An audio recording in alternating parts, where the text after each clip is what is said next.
Yo, what's up, man? This your boy D, and we here on the porch again, and this face here is known by a lot of y'all. I know it's known by everybody that follow me. You know what I'm saying? so, so she introducing the guy. I don't know. Man, look. Anyway, Mack Terrence Sr., Executive Director of Cultivating You, baby. so y'all heard him. This is my dude, Mac, King Mac Fitness, man. Y'all know how it go, man. Y'all know where he at over there on Toledano and Galvez, man. Big, stupid warehouse where you go in and he get you right. You know what I'm saying? He get Big you right. old red building, baby. Big old building, get you right. Warehouse, you go in that thing, and man, it is. I'm assuming it's hot up in there. That's how he's shedding all the weight off here further. Exactly. It's probably 100 degrees in there. You know what I'm saying? So, but anyway, man, my man, he came sit down on the porch with your boy today. Not just to let y'all know what he's doing in our community, because he was a big part of this community right here in the Magnolia. He was a very big part of this community. He had hiccups along the way himself, but he's showing you that even with hiccups, you can come out of it. You know what I'm saying? Right. You can come out of it, and you can make it. You can do your thing, because he has several initiatives that he's a part of. He has his own group that he's working with kids to show them your situation don't make who you are. You know what I'm saying? Exactly. And what he's doing in our community, man, hands down, the brother is handling his business, and I will welcome him to the porch, bro, to come sit here with me today, man. I really appreciate it. Thanks for the invite. No problem, man. You know, the whole deal is to get people that's doing something in the city, that's making the change in the city. You know, because the city is known, like when people hit New Orleans, they hear Bourbon Street drinking, you know, murder capital. But it's much more in this city than just that. We got people doing much more great work than just that. You know what I'm saying? That's the purpose of the show.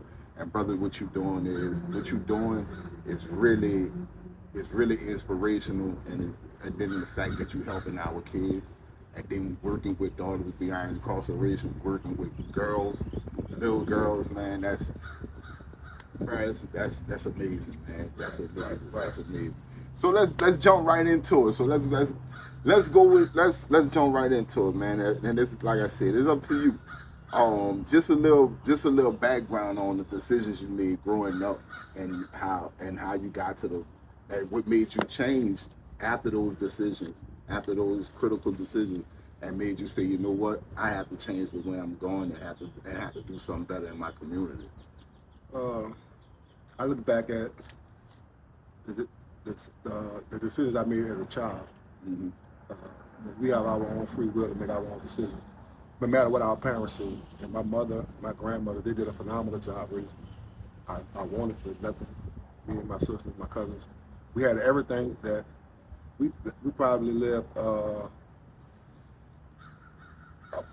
luxurious project life, if I can put it that way. So it's the other things that I wanted, that when I came outside, my mother had no control of. And I seen the jewelry, the nice cars, then I seen the nice women, like the guys with the jewelry and the nice cars. Right. Even the girls who we considered to be nerds in class, mm-hmm. you know, they even wanted those type of guys.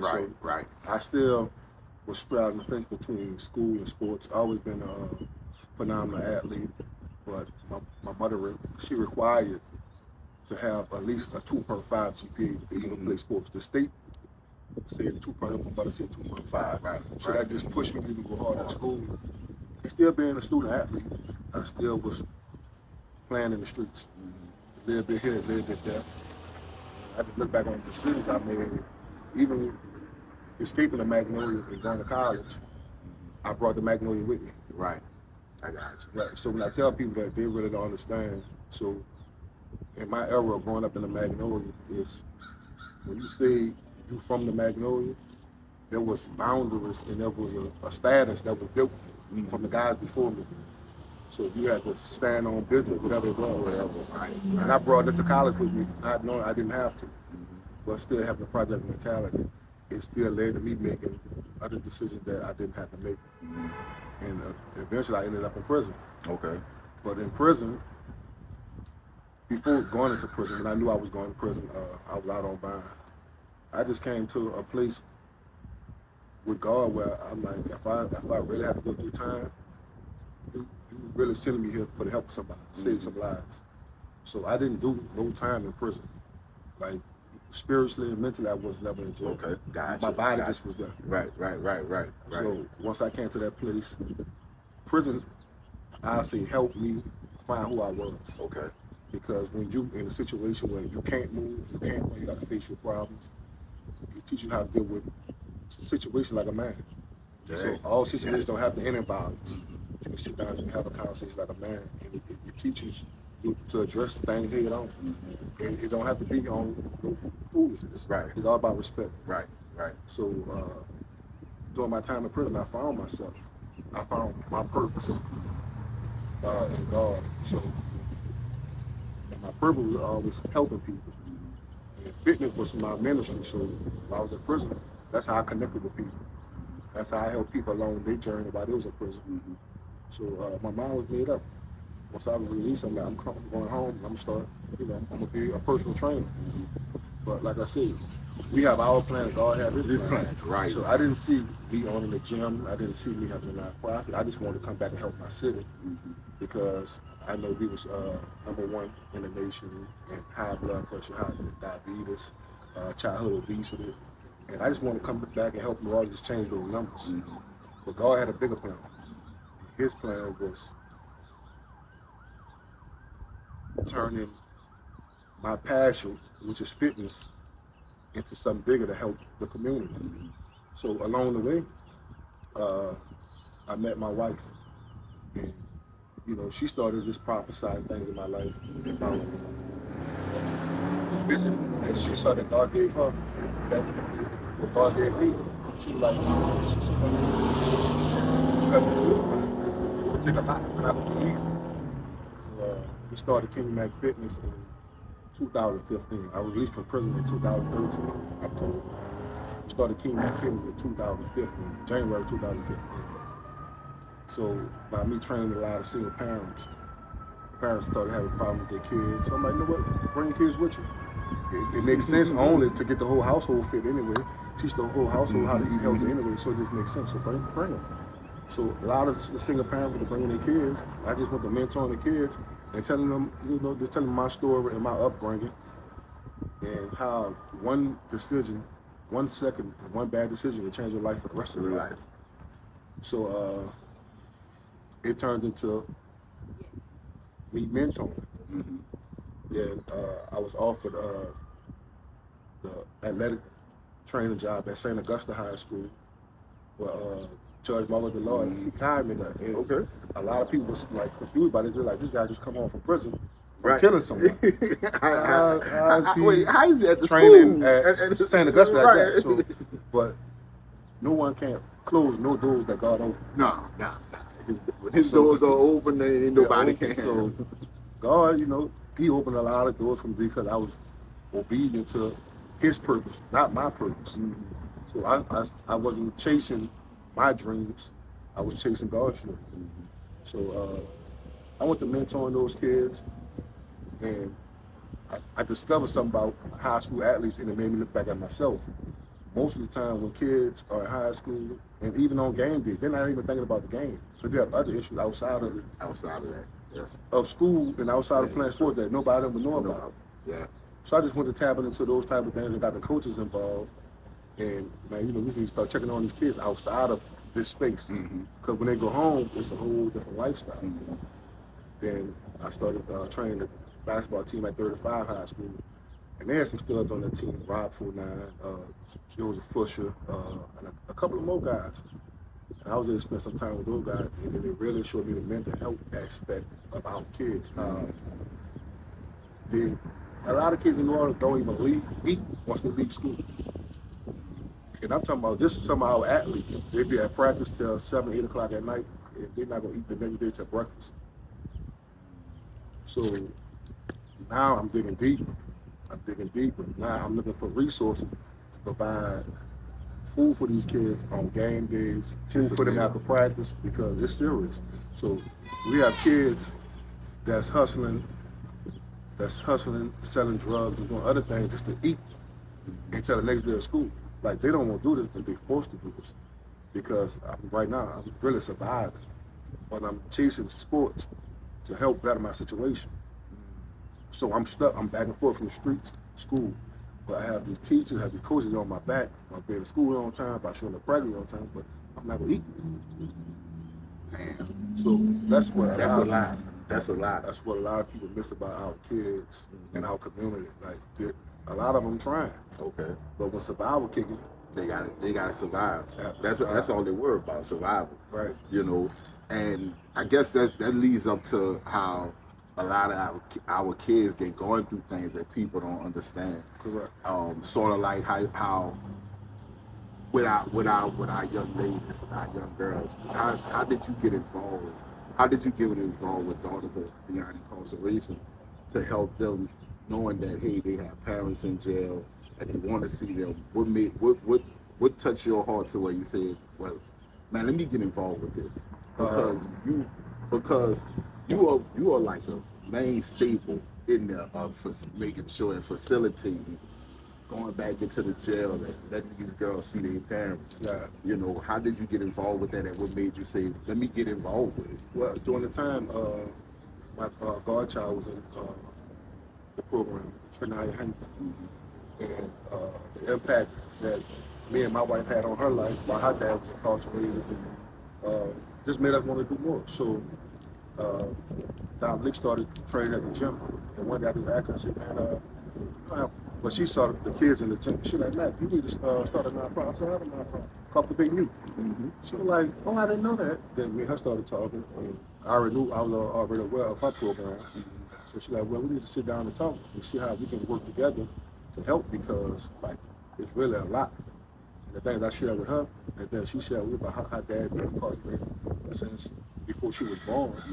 You know, so I'm like, man, you know what? It's more that I can do because I've been in prison and I know the conversations I've had with guys in prison, how they feel about their kids, and how they want to be involved. So how can we create a pipeline or a system to keep fathers and even mothers connected with their kids and why they're still incarcerated? Because at the end of the day, you're still a mother, you're still a father, and you still teach your child life lessons. Because most of the time, kids get in trouble because they just won't know. Right. You can tell me, don't do this, but tell me why not to do it. Right. And then we grew up with that, just listen to me, just do what I say, you know what I'm saying? Versus saying, this is the reason why you shouldn't be doing it. Right. Gotcha. So, you know, it just, people is my passion. I love people. Like, I have a soft heart for people. I hate to see people struggle. Like, I hate to see people sad. Like, that it really bothers me. So I just like to see people happy and just outgoing. So anything I can do to help anyone, I don't care who it is. Like, it could be someone who just like me. Right. Because I'm good with God. Right. So it doesn't matter. So let me ask you this here, Mac. How did it feel? How do it feel knowing you was in the system before, and to actually be going into the jail to facilitate these meetings between children and their parents that's in there? How does it feel to walk in there knowing that was me at one point? I say it really feels joyous and overwhelming at the same time. But the impact that I had in prison before I left, I've been home now 10 years. Guys still call me. When guys get released, I'm probably like the first person they call. They're like, man, like the stuff that you're doing, you gave us hope. We know we can come out here and we can live right, we can do right, and we can get involved in what you're doing. Like, we need this. Like you really gave the jail hope. And like, that just moved me for guys to be in the belly of the beast. They sit back and they watch what I'm doing. They get hope knowing as soon as I go home, I want to join that. I want to be a part of that. If he did it, I can do it. Right. I don't have to turn back to the streets. I always tell guys, every week not a good week, every month not a good month. Some months is paycheck to paycheck, and other months is not. But if you're consistent, and you're doing what you have to do, and you're doing what you're doing for God, always With me, right? always, Always, So always. you know, it's just about being patient and being consistent and living in your purpose, not worrying about what everybody else got going. Your purpose is not my purpose, so I'm not trying to tap into your purpose. God gave me what's for me. That's what I'm dealing with. Right. So tell us something. Tell us with cultivating you. Where did that come from? How did you? When did you have your aha moment of saying, man, this is what this is me right here. 2015, landing the bed, me and my wife. And I just was telling this things that I want to get involved with in the community with, helping young black boys like myself. And she was like, well, they sound like you want to cultivate the community. That's it right there. Like cultivating you. She like, yeah. So that's how we came up with the name. And we just started doing the work. Not really, she did all the paperwork. My wife handled all our paperwork, our websites, anything we had to do with designing, anything. My wife does all the graphics for everything. So we started getting the paperwork done, and then she ended up getting pregnant. Then they put the paperwork on hold, but we still was doing the work. Still was doing the work. So up until like 2 years ago, we finally got our status, our nonprofit status, but the work still was being done. So now our name started getting out. We started being invited to other meetings and being in the nonprofit spaces and just learning terminology and just learning other things. Then I would have traveling more, understanding there's a New Orleans in every city in the world. Right. Yeah, pretty much. People always say, oh, I can't wait till I move and you will move to another New Orleans. Yeah. Because black people are going through the same thing in every city. Yes, in every major city. I'm talking about Wyoming. Yeah. Going through the same Wisconsin. issues. Right, same issues. I'm meeting people from these communities and they're dealing with the same thing, car break-ins, carjacking, youth violence on youth violence. It's the same story. Only thing changing is the location. So once I begin to get in these different spaces and get more into the mental health side of helping our kids, that's when the cultivating started to grow. Right. Because now with me traveling and getting different spaces, learning different things, I went to water myself. Right. So the more I watered myself and I started reading more, the more I read, it was easier for me to come back and pour into the community. So one of the things I wanted to do was start meeting kids where they at. Like sometimes you have to go into the gym. So I made a phone call to one of my friends, Freddie Brooks. He over at the juvenile facility, JJIC, and made a phone call. Just wanted to go in and speak to the kids. He made that happen. Then after that, he asked us to come back and just volunteer some time doing mentoring and health fitness and that. And now we've been doing it now for the last 6 to 8 months. Oh man, every Friday and Saturday. Man, that's 2 hours, and those it's so impactful. Parents stop me all the time, no matter where I'm at, Walmart, on the streets. I could be at a club in the second line. They're like, man, my son and my daughter, they always talk about you and the impact that you have. Like, thank you for going to spend that time with them. Right. Because right. I was them. It just as a youth, I didn't get caught for anything, but I was them. And I understand what's missing. I'm just trying to fill that gap of what's missing. Not trying to be their father, but trying to be that person who they can call, that person who they can hug, and that person who can take their hand and guide them. Our kids just need God. Like, look, I made a phone call to Judge Dillard. I said, I have some kids. How can we help get these kids some nice paying jobs, like working on the river, CDL license? Like, how can we get them involved in that type of work where they can see some money? They need money. I don't need you to tell me tell me about the money. I need you to show me how to get it. Yeah, the right way. If you want me to leave this alone, show me how to get some money the right way. Right. Started telling those guys, just really showing them how much money a welder makes, how much money a RT bus driver makes, how much money those guys working on the river make. how much money a plumber or a construction worker make. Just getting up, going to make an honest living. I'm like, drug dealers not making this money profit with no problem. Right. I don't have to worry about the police. I don't have to worry about no beef. Nobody kicking in my door. I ain't got to worry about being shot at. I ain't got to wake up every morning thinking I'm about to die today. Right. And just by them being able to see it, because we are people, a lot of our kids learn with their eyes. So if I can see these figures on a paper, and you telling me you made this from doing that, sign me up. Right.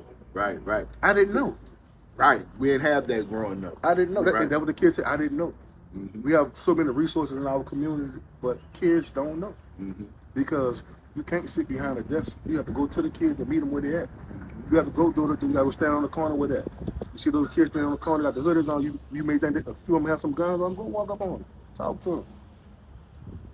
Makes sense. That conversation can change those kids' life. Even if it's just one. That's good. One, I only need one. Right. You have a group of 10, I just need one. I just need one to say, Once man, I work on him, he gonna work on the rest of he them. gonna work on the rest of them. I don't need the whole time. Right, man. The other guy gonna come. Right. Damn, dude, I'm talking about, bro, what you saying and what you're doing, man, is like, it's really a big thing, because we don't have that. Right. We don't have that in our community. And then, I grew up in the early 90s, early 2000s. I graduated from Fosha in 2000, and if that's around about the same time, early 90s, we both was growing up in this area, Right. and we didn't have that in this area. We didn't, it was almost like every man fend for themselves. You know what I'm saying? Yeah. And for you to be able to put a program together and be a part of the program to show kids, man, you got something different. You know what I'm saying? You don't have to do that. It's amazing, man. It's amazing, and dude, I just want to thank you, brother, for doing it. I just want to thank you, brother, for doing it. And then, like, you showing them how to be fit in the midst of doing all that. That's one of the most important aspects of it. So, if you look good, you feel good. Yeah. So, we have a lot of kids in our community who deal with low self-esteem. A lot of our kids dealing with childhood obesity. A lot of our kids get bullied. So, physical fitness. Mainly a kid who get bullied, probably underweight. Back in our day, they called it malnutrition, very skinny. If that kid can spend a few months with me in the gym, I don't have to change his attitude. His body go change his attitude, how he feel about himself. And it's happening with so many kids. Parents come back like, he can't keep his shirt off. His attitude has changed. He's a different person at school. He don't get picked on anymore because he understands who he is. It took me to go to prison. I'm still missing him now. But you only are who you say you are. And sometimes you have to stand on business. Sometimes you will have to punch the bullet in the mouth. Yeah. Sometimes you got to punch him in the mouth. Sometimes you got to get beat up. Yeah. He don't want to fight because he really don't want to fight. Right. No, he don't want to fight. The bullet don't want to fight. He don't want to fight. He uses words and he try to pick on you so he don't have to do that. So, and we really like, the health and fitness is really what brought our program together. And then we added in the second component, which is really our first component, what we all target is education. Most of our young black men in our community can't read and write. So we hit literacy, we heavy on STEM, really providing our kids and getting ready for what's to come. This AI thing is about to be really big, and we want our kids to be in front of it, and not behind it. Right. So, if we educate you, especially a black man who can read and write is the most dangerous weapon in the world. Yep. So, that's our goal. So, we trying to, our goal is to put the black man back to the head of the house. Right.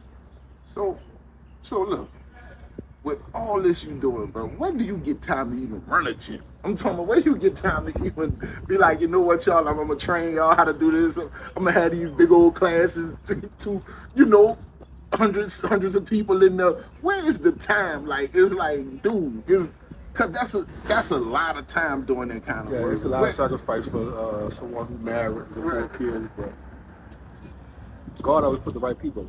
Okay. So we have definitely. We have a lot of help. Our trainers, Coach Steve, Jada, Bree, Jonathan, Sierra. So we have a lot of trainers, and I have some phenomenal clients. I can really leave and go out of town on a work trip for a week, and then extend that trip for another week, and they go show up and do what they have to do. I just text them their work out, they go show up and do it. Okay, And they go do it like I'm there. Right. I got It's all about accountability. I got you. So you. what really, put that fire in them is the work that I'm doing. Mm-hmm. So they want to be a part of that work, Right. in some form or way. Right. So them showing up doing what they have to do because I'm out of town doing what I have to do for the help of the community. It make them want to. It make them want to work. It make them want to work. Right. Make them want to work, man. Because dude, you'll look at your social media, bro. And I'm talking about you be having some packed classes. And I'm talking about, but they be working. Right. They be working, and I'm like, ooh. And then for the most part, a lot of them be women.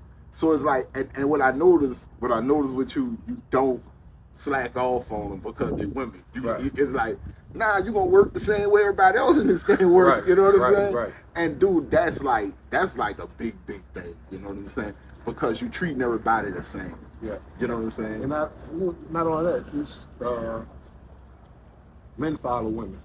So if a woman she getting herself together, most of the people in New Orleans who are working out, they're mothers that had 2 or 3 kids, and they're working on themselves. It's their time to get their life back together. Mm-hmm. So if I'm getting myself together, you have to get yourself together. So you got to get up off that couch. You got to get in the game. If not, I'm gonna leave you behind. It's not intentionally. It's not intentionally, but this is how it's gonna go. We going in 2 different places. Right. So a lot of my clients, they bring their husband, bring their boyfriend in line because I'm getting myself together. I'm down 20 pounds. It's time for you to get yourself together. It makes no sense for you to be on medication and I'm not. Right. So I applaud my clients. They really show up and show out. Mm-hmm. So look, man. Before we get up out of here, this was I like it, bro. This is dope, and I love what you're doing, bro. I appreciate it, man. I love it. I just got one thing to ask. How does it feel? How does it feel to be in your neighborhood? This is not like you didn't grow up here and you just decided to come uptown. This is like you grew up uptown. You know what I'm saying? You went to school uptown. You know what I'm saying? Right. How does it feel to actually be in your neighborhood doing what you're doing? Oh man, I would have never, ever imagined it. The building we're in, when I was growing up, that was Napa Auto Parts. Yeah, that was all the part. Yeah. I played football at Taylor Park. Right down the street. Right down the street. So, most of my friends that's not out the Magnolia, out the Cali or 3rd and Galvez, in those areas. Mm-hmm. So it's, it just was me coming back home. Mm-hmm. And having that location has been so impactful and so powerful that sometimes I just sit down and I be driving around sometimes and I just cry because like when God tell you something in that one-on-one conversation, then they come to pass, you're like, man, I didn't even see this. I didn't even see it. Like this all you. I didn't see this. Right. I didn't ask for this. Right. Because growing up, all of us used to walk down Louisiana. All of us didn't walk down the broad street. You know what I'm saying? Like you said, that was Napa Auto Parts right there. The seafood place. Going to Broad to occasions. Just walking in that area. And I'm pretty sure at that time and at that age, you probably never thought this is gonna be me. Because you see Napa Auto Parts and you think that's gonna be there forever. Exactly. You know what I'm saying? Right. You never thinking this is gonna be me. But to be you right there in that little spot, in that spot right now, it's mind blowing. It just show you how amazing God is. Mm-hmm. And when you buy into his purpose for your life, because I could have still been trying to be a professional football player even after prison. But when I gave myself up to help my community, the gym wasn't even on my mind. Mm-hmm. It just, my wife was like, so you just go keep going to Planet Fitness and train the gym and go open your own gym. You know, open my own gym. You're like, yeah, it's time. She's like, it's time. And we start looking for a building. We look, And there was something about that building that I couldn't pass up. And I'm talking about it was a dump. It was a dump. They all did it, man. So Everybody had that. man, so look, we want to thank your wife first of all. Right. Look. From what I didn't got from what I didn't got sitting here from everybody was his wife was a major part in this whole in this whole transformation. When she came aboard, it was like, look, baby, you got this dream. I'm willing to facilitate it and get it together and be in that corner, be in your corner for you. As long as you following God, I'm gonna do the same. So man, we want every last one, whatever one you want. You want the prayer hands, you want the. We giving all of it to the wife, man, because she did her thing. And man, look, Mac, bro, keep doing your thing, brother. Keep handling business like you are in the community, bro. Because we need more men to do it. You know what I'm saying? And what you doing, brother? Keep it going, man. Just keep it going. Like you said, cultivating the youth. Go down to Mack training on Mack Academy, Mack Fitness Academy on Louisiana. Tyler down on Louisiana. Y'all can't miss it. If you from uptown, you know exactly where it's at. From downtown, you know that. You know where it's at. You know you can't miss it. It's in the middle of uptown. How can you miss it? You know what I'm saying? 34, 45. You know what I'm saying? And then if you do miss it, you can't miss the big orange truck that he is. You know Can't what I'm miss saying? that neither. The outside. You know what I'm saying? And you can't miss the people outside because hell, half the time he got them working out outside versus inside. You know what I'm saying? Summertime coming, he gonna have a whole bunch of people just outside Summer working camp out. popping. You know what I'm saying? So man, get with my boy Mac, cultivating the youth, go to the gym, do your thing. He's also working with our females, the little girls, and making sure they see their parents while they locked up. But not only just making sure they see their parents while they locked up, but he's also being a mentor to them and letting them know, hey, it's more to life than what you see. You know what I'm saying? So, man, holler at my boy, man. Look, because he's doing some big things. Man, I want to thank my boy for coming sit down on the porch with us once again. Appreciate it. Look, what more can I say about this, man? Man, let me get off the coach. We uptown, baby.